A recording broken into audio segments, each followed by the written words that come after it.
Willst du uns etwas vorsingen? Saßen auf der Straße und erzählten sich was. Dann kommt die Polizei, ja, was ist denn das? Drei Chinesen mit dem Kontrabass. Salamander miteinander, da ist der Lionel und es haben sich so viel von euch der Gianluca gewünscht, dass er jetzt die Hälfte von meinem Video übernimmt und wenn es gut läuft, dann ist es ab jetzt einfach immer so, oder? Wir legen einfach los. Los geht's. Wie viel ist dein Outfit wert? Oh, absolut nicht. Das sind alles Sachen, die von meinen Brüdern kommen. Vielleicht so 10 Franken ist als Flummi.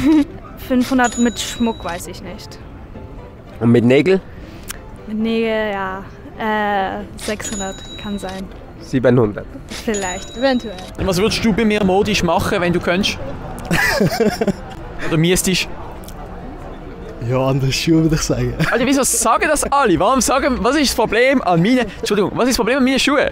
Warum wollen wir alle neue Schuhe aufschwätzen? An welchem See liegt Luzern? Was?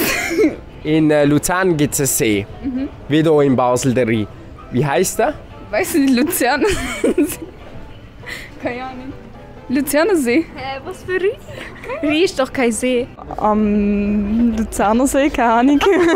Zweiter Versuch. Am Grajezensee. Nein, Vierwaldstätter See. Vierwaldstätter. Dreiwaldstätter See. Genau, nicht der Dreiwaldstätter See, der Vierwaldstätter See, hervorragend. Wer von euch weiss, was Trigi ist? Ein Berg. In welchem Kanton liegt der Berg? Das ist im Krüsnachtische. Ist das der Berg? Ja, das ist der Berg. Wirklich? Ja. Wirklich? Das ist der Berg. Ja, es ist so ein Felsen. Ein Felsen. Ja, ich glaube es, ja. Aha. Es liegt, warte, ich weiß es. Doch. Liegt es in Basel? Nein. Nein, warte, Dann sag's doch, wenn du es weißt. mir kommt es nicht in den Sinn, aber ich weiß es. Das ist ein Berg, oder? Ja, weißt du, in welchem Kanton Trigi liegt? In Bern? Zweiter Versuch. Nein, keine Ahnung. Es klingt ähnlich wie Bern, es ist im Kanton Luzern. Gibt es in Luzern, gibt es dort einen Rhein? Weißt du das? Weißt du, was der Rhein ist? Ja. Was ist der Rhein? Der da? Keine Ahnung. Bist du sicher? Ja, das ist der Rhein. Was würdest du sagen, ist das Geheimnis für eine lange, glückliche Beziehung? Der Vaterkomplex überwinden. Das klingt jetzt so spezifisch. Ich brauche eine Erklärung von dem. Nein. Bitte, Sandra, gib uns eine Erklärung. Nein, wir wollen das nicht hören. Happiness, good fruit and crazy nights. Sieg kein Arschloch. Etwas, was man jetzt nicht machen sollte in einer Beziehung. Was würdest du sagen? Essen wegessen vom Partner. Ist das schon mal passiert? Nein. Aber das wäre ein Dealbreaker. Ja. Bist du in einer Beziehung? Nein, nicht momentan. Nicht? Und das heißt, wie lange bist du schon Single? 2 Wochen. 2 Wochen? Oh, wieso ist Schluss gewesen? Einfach nicht gut? Ja, nicht gut. Ein paar Probleme. Ja, du bist ja auch noch jung, weißt du? Ja. Du musst dein Leben leben. Ja, genau. Das Leben ist genug anstrengend. Was ist eigentlich das Verrückteste, was dir je im Ausgang passiert ist? Es gibt viele Storys, aber ich kann jetzt nicht so konkret irgendetwas sagen. Was passiert denn heute so oben? Zuerst schon in einen Tanzkurs und dann wahrscheinlich auf Zürich, in den Ausgang. Wieso gehst du auf Zürich in den Ausgang?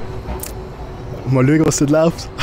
Bist du auf der Suche nach einer Zürcherin fürs Leben? Mal schauen. Fürs Leben oder für heute oben? Beantworte ich nicht. Ah ja, okay, in dem Fall für heute oben. Was ist etwas, was mit dir geht, aber du auf keinen Fall machen würdest? Kiffen. Das machst du nicht? Nein, im Fall wirklich nicht. Ja, schau, ich hab's gesagt. Also ernsthaft jetzt? Nein, wirklich nicht. Willst du mir mal eine Frage über Deutschland stellen? Du warst ja schon in Hannover. Ja. Wie heißt der See, der da in Hannover ist? Oh. Ich war dann am Handy, tut mir leid. Willst du mir noch eine Frage über Deutschland zu stellen? Okay, was ist deine erste Assoziation mit Deutschland? Situation. Kannst du mir das erklären, was es ist? Also was verbindest du mit Deutschland? An was denkst du als allererstes? Oh, Deutschland, ich glaube, an Rewe. Oder ein Euro-Laden. Rewe? Ich liebe Rewe. Ich auch, das ist mein Lieblingssupermarkt. Würdest du noch mir irgendetwas mit auf den Weg geben? Ich meine, ich habe nicht jeden Tag Gelegenheit, mit einem so intellektuellen Mensch ein Interview zu machen. Entsprechend frage ich dich natürlich, was deine Message für uns alle ist. Schuhe sind wichtig. Schuhe? Genau. Ist das mehr die Message für mich in dem Fall? Genau. Autsch. Das war es mit dem Video. Wenn es euch gefallen hat, dann würden wir uns natürlich sehr über einen Daumen nach oben freuen. Und ein Abo wäre natürlich auch super. Und wo findet man die? Hey, wir finden auf meinem TikTok-Account schon Luca, schaut rein, ich bin jetzt auch ein bisschen TikToker und so, mache auch ein bisschen Videos in ganz Schweiz und so. Schaut auch rein, freut mich mega, unterstützt uns zwei und dann liket und so und dann ja. Liket und so, genau. Es ist unten verlinkt, liket und so. Salamander miteinander.